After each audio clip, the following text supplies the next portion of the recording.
Robert Whitaker with Journeys Through Time from Hansford County Heritage. We're going to listen to a program recorded. No date on this one, but this is JD and RubyJo Wilbanks from Spearman. They are one of the were long-standing board members here at the Station Master's House Museum in Spearman. One of my greatest memories of J.D. Wilbanks was him driving his Case steam tractor in our parades every 4th of July, whether that parade was over in Groover or here in Spearman. And that was my favorite thing about the 4th of July parade, was that Case steam tractor that J.D. Wilbanks would drive, and he would, honk his steam horn, steam whistle, whatever you want to call it. I just loved it. They're going to discuss the days of the Dust Bowl. There's some detailed discussions about that, harrowing stories about the Dust Bowl.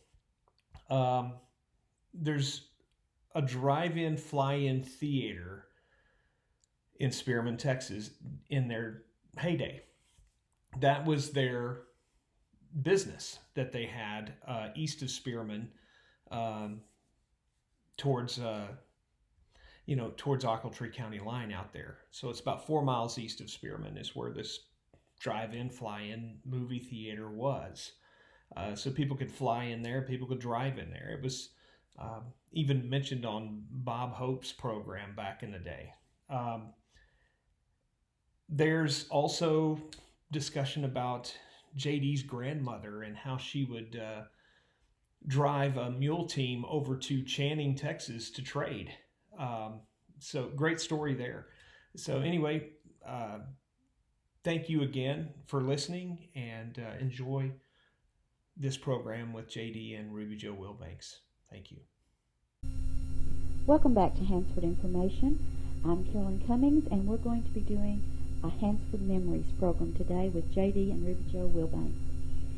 Let's first establish a little history about your family. When they first came to Spearman and Hansford County, and where they settled and where they were. Well, my grandparents were Alan Mansell and Rhoda Wilbanks. They came from Johnson County down to Cleburne, and they came here in 1906 and established themselves out here east of Spearman. And I still live on one of the sections that my father homesteaded on. And they homesteaded 4 sections out there. Now, RubyJo, you said you weren't really from, or weren't born in this area. You were born... I was born in Dallas. I'm a transplant, but I've been here for 54 years in Spearman. JD and I have been married that long, and I went to school here, and all through high school, and my folks were from, and I was from Ochiltree County, just across the county line, east of Spearman. Okay, and before we went on the air, we were talking about the history book that, of course, the Historical Society promoted and put together several years ago. And in that, JD, it talks about how much your grandfather paid for the land and how it all came about. Well, they came up here and paid $2.50 an acre. And they came out with a land agent from Old Ochiltree, and the agent had been assigned some land to sell, and he had to stay on this land until it was sold. And Doc Majors, I think, was the land agent, and they came out, and they got here about mid-morning, and they found this agent on the section right south of me down on the edge of this old lake, sitting in a little tent, a little lean-to tent, and he had his horse hobble playing a fiddle. And that was his only form of recreation or enjoyment. And then they looked the land over and decided to buy it. So they all packed up his tent, and unhobbled his horse. They all went back to Ochiltree. And then they came in here, and you had to build a house or improvements. And Grandpa built a half dugout on the section that joins me on the southwest corner, which was the old where Ray Phelps used to live. And also Grandpa's two brothers, Uncle Ernest Wilbanks and Uncle Floyd Wilbanks, came up here and homesteaded some land. The section that Robert Novak lives on, which joins me on the northwest corner, was the section that he bought, and then Uncle Floyd bought some land about 3 miles south of me, where I live. And anyhow, that's the three of the sections that they homesteaded on still are owned by the Wilbanks family. And that's good to hear about family farms, because in this day and time there's people that are losing those family farms, and it's a sad passing that we see these days. In talking about families losing farms, the Amarillo paper this morning talks about we're in a drought again, and it refers back to the Dust Bowl days and the drought of the 50s, when a lot of families did lose their farms. And just out of a point of reference, the Amarillo paper said they had in Cimarron, Texas County, and Beaver County 2.32 hundredths of rain since October. Here in Hansford County, I figured up, we've had 2.29 hundredths of rain. Were you, how did your families fare during this time in the 30s in the Dust Bowl? Well, my dad raised hogs during that time, and we had a couple of milk cows, and Mother raised chickens, and we had some friends in Colorado that sent us some pinto beans, and we lived good. We suffered during the drought. I know that there was about 3 years there that we never even moved the combine out in the field, and wheat was 30 cents a bushel. That we raised a little bit of wheat. I remember we used to get a barrel and set on the front bumper of the old car and fill it full of wheat and bring it to town and sell it to Mr. McClellan. And usually about 2.5 bushels, and we'd probably get maybe $1 for that barrel of wheat. And that would buy some coffee and sugar. And that's what we lived on. And we butchered hogs, we had milk, we had eggs, and I didn't go hungry. And you're still talking about beans and cornbread. I still like beans and cornbread. That's good food. That's good eating. I love cornbread and beans and a little bit of onion every now and then. Mm-hmm. It's a good meal. RubyJo, was your family here during that time? Yes, we were over in Ochiltree County, and the big dust storm that we all remember, the picture that's one of them's hanging in the museum now, the big duster. And I remember that, excuse me, that afternoon when it came in, and we were all scurrying around. We had a few chickens we had to get in. My folks raised a small herd of cattle, and we farmed too. But when that dust storm came in, it just literally covered you. There was nothing you could see. You got in the house as quick as you could, and the old houses, as we said, weren't air conditioned. They weren't insulated, and you just got wet towels and put over your face, and then the next morning you could get a wheat shovel and scoop it out of your house. That's just the way it come in. Even though you had windows and doors, it still came in that bad. Yes. Did it travel real fast, or was it a slow-moving storm? Or It traveled real fast. It was Sunday afternoon. I'd been out in the little homemade car of mine and hunting, and I had come to the house. My dad was out somewhere over town or somewhere, and Mother and I were the only ones at home. And this was one of those times we had about 500 little chickens, and they were about 3 weeks old. And we had to get those, and we put them in the kitchen. But you still couldn't see your hand in front of your face. And we darkness. We thought, well, those chickens would be better in there than they would be out in the open chicken house. And I know we had this kind of feel our way between the brooder house and the kitchen, because the wind was out of the north. But we kept those chickens in the kitchen, on the kitchen floor, all that afternoon, that night, until the next day.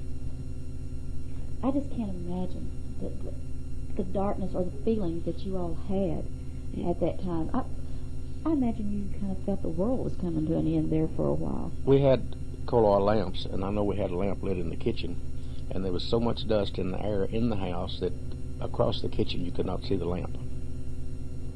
Oh, my word.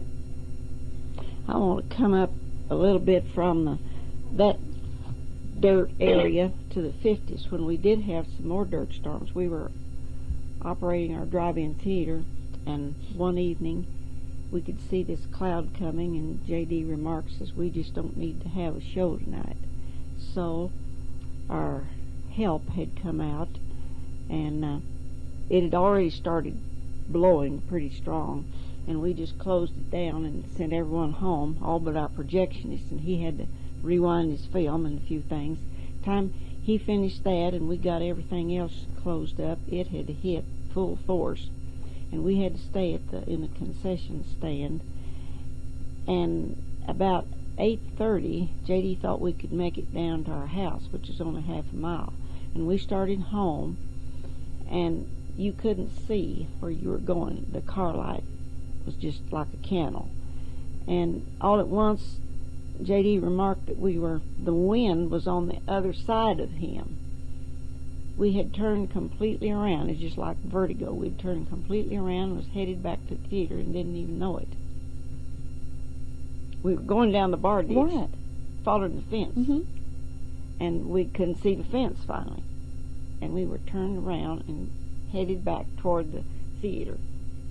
Well, what did you do? Did you keep going back toward the theater No, and turn we back turned around? around. We turned around and drove over in the ditch and found the fence along our property, and we'd drive about 2 foot from that, and where we could see it, just barely could see that fence until we got home.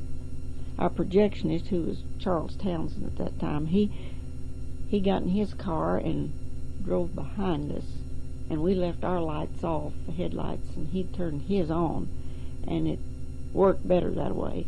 Then when we did get home, we went in, we was in our old house then, you could not tell what the cabinets were. It was just kind of a greasy film on them, and the television tower had blown over on the roof, and it was a mess, to say the least. And that was about 54, 55. That was about the worst dust storm we had at that time in the 50s that I remember. Now, I'm virtually a newcomer to Spearman. I've lived here 25 and a half years. I feel like I've lived here a long time, but everyone still says I'm a newcomer. Your drive-in was right out this road. right out Kenneth. It's on the northwest corner of my section. 4 miles out. Yeah, it's 4 miles from the courthouse out to it. And wasn't there a lake bed out there somewhere too? Right. Well, yes, there's a lake between here and out there. Okay. Because I've heard stories about kids driving into that and doing all sorts of things, then going to the drive-in, and I wanted to get myself situated where I knew where you were exactly and we're talking about. Yes. Well, I had not heard that much about the dust storms in the 50s. Well, the worst thing that made that dust storm so much worse for us was that the field right across the road from us was blowing. And that dust storm overall was not as bad as the ones in the 30s, but for us it was worse because of the field was blowing, and it even sandblasted our windshield. You could see it looked like it had been hit with sandblaster. My word. Do you think that those days will happen again, or are we past that to where we've learned some on the farming? I think with the more modern farm equipment, which you can cover more acres in a given time, that the land can be taken care of better than it could then. I know when I used to plow that section, it would take from 2 weeks to 3 weeks to plow it, and now you can do it in 2 or 3 days. Talking about you plowing, I've got to bring this up. This is twice in the last week that in doing some preparation for these shows, that I have heard someone being tied to, or in your case, chained to, the tractor. Would you please explain that to me? Well, way back when I was about 10 years old, I used to have to drive an old Lug 1530 International tractor and help my dad plow. And that was one of those days, one of those times where it would take 2.5 to 3 weeks to plow, because you would travel 1.5 miles an hour, pulling an 8-foot one way. Well, Daddy had 2 old tractors and 2 plows. Well, he'd put me on one in front, and I had a belt that went around my waist with a little chain on it, that had a snap on it. Well, the old tractor had eye on the end of the choker, which was down in close to the front. Well, when I got on the tractor, it was my job to take the chain out of my pocket and hook it in that eye on that choker, so that if I happened to go to sleep or fall off or anything, that it would pull the choke and kill the tractor before the plow run over me. Daddy always plowed right behind me. He was always within 50 to 75 yards behind me. So that was where you got the story about me being chained on a tractor. It was for safety measures and not for punishment. Well, I had been visiting with Dolly McCorder, and she had made mention that Richard had been tied to the tractor similarly. And we didn't get into the story. And like I said, so you just have to ask if you're going to find out something. So I did. Let's take a quick break and come back, and let's visit some more about your history together and your grandparents and anything else you'd like to bring up. We'll be back right after this message. We're visiting this morning with RubyJo and J.D. Wilbanks for our Hansford Memories, and what you heard the last of right there was him telling about the drive-in while we were on break. Go ahead and tell them that story. Well, we had a 200-car drive-in. It's drive-in and fly-in theater. We had provisions just right at the end of my runway, and we had provisions for airplanes to fly in there. And we did have a couple of airplanes to come in one time right after we opened up. We were also programmed, and but we had a catching kids that thought they could slip in on us. That electric eye. Yeah, we had electric eye when people, after the box office closed, we had 2 electric eyes, and as you went out, this buzzer went off and then a bell. Well, you didn't pay much attention to that unless the bell went off first and then the buzzer went off, and you knew then a car was coming in the back gate. And we would go out, and lots of times it wouldn't be kids, it would be adults. People come late, we'd let them in. That's the idea. But we had a big spotlight at the ticket office that when a car pulled up to sell tickets, shone right down behind the front seat. Well, the ticket seller went out to sell tickets. All he had to do was just glance behind the front seat. And you should have seen of all the surprised kids that we found hid behind the front seat to get in the drive-in theater. Then also, whenever kids would come in, they would be like 3 or 4 kids would come to the show all the time. Well, if 2 came where there was usually 4, well, my ticket seller would call me on a little intercom telephone between the ticket office and say, so-and-so just came in the car, and there's 2 in it. Usually there's 4.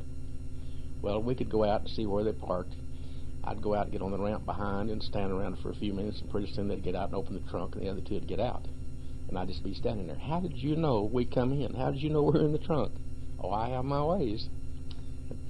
But we never would charge those kids like that. Never had any problems with the kids. They were all a good bunch of kids, but we did have quite a crowd. It sounds like it. How were you on Bob Hope? In the paper, somehow or another, they got out. He got the story about the drive-in flying theater, and we were not on his program. I mean, he just mentioned it on his program. Oh, I see. We were not on his program, but he just mentioned it about the drive-in flying theater in Panhandle, Texas. Well, how many? That's one I had not heard at all. RubyJo, you've been sitting here rather quiet, not saying much. Let's get you in on this conversation. I'm enjoying all this.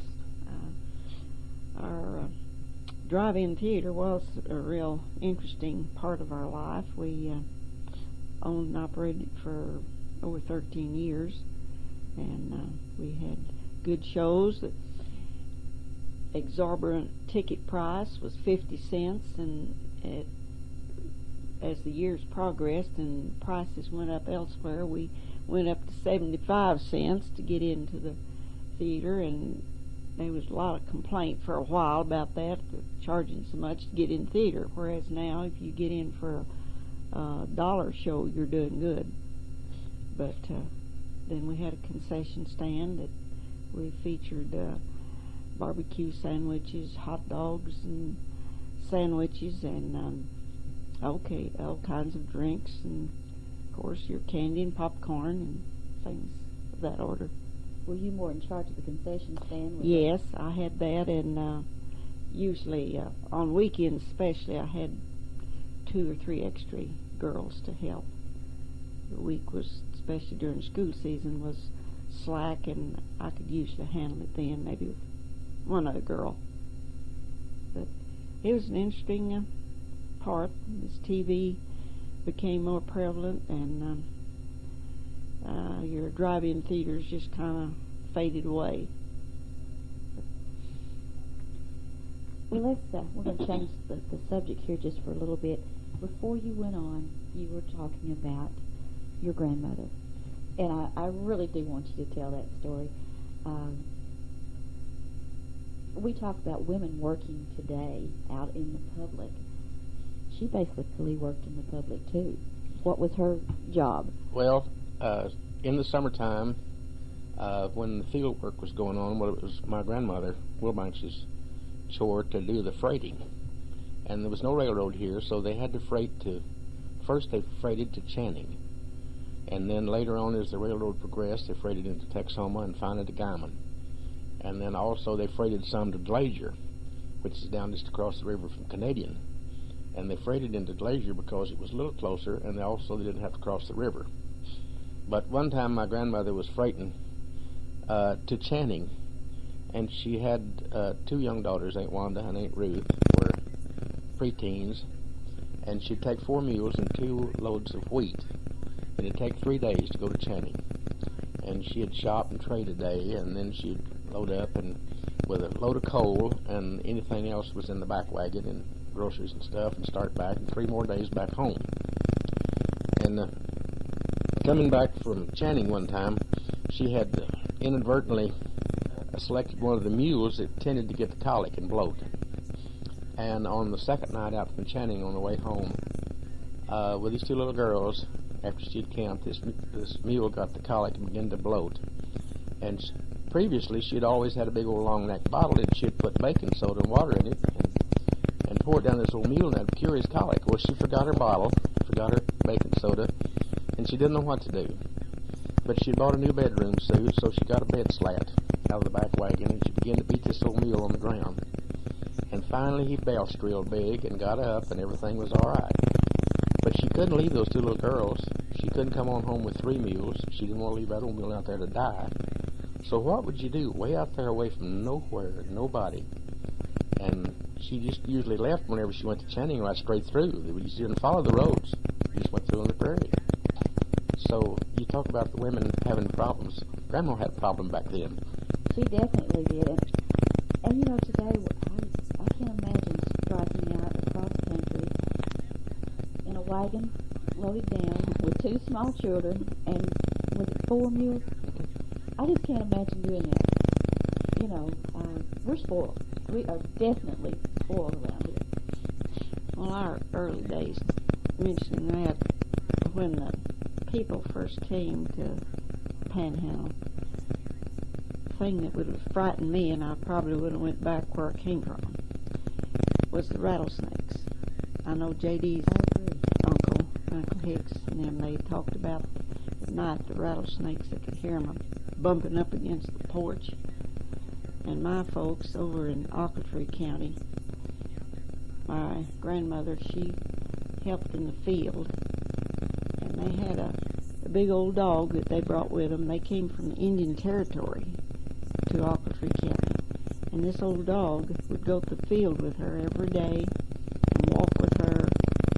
And when she would come in the evening, this old dog would not let her get ahead of him. He walked straight ahead of her all the way to the house. And he would get bitten by snakes off out in the pasture or somewhere. And my grandfather, he had a vinegar and soda, and he'd take that and take a knife and cut the wound where he'd been bitten and just keep pouring that solution of vinegar and soda on him. Finally, the old dog got to where he was immune to a snake bite. Didn't bother him a bit, so he just killed him with a tubful, I guess. So it protected everything. Yeah. And so that's another one of your pioneer incidents that we don't have today. We don't have to put up with. Well, my husband works out in the field for Panhandle Eastern, and he has a collection of rattlers in a jar, a great big jar, and he runs on them quite a bit. I hate to do this, sweeping going along so well, but we are out of time. Will you consider coming back and visiting with us some more? Maybe. Maybe? Okay.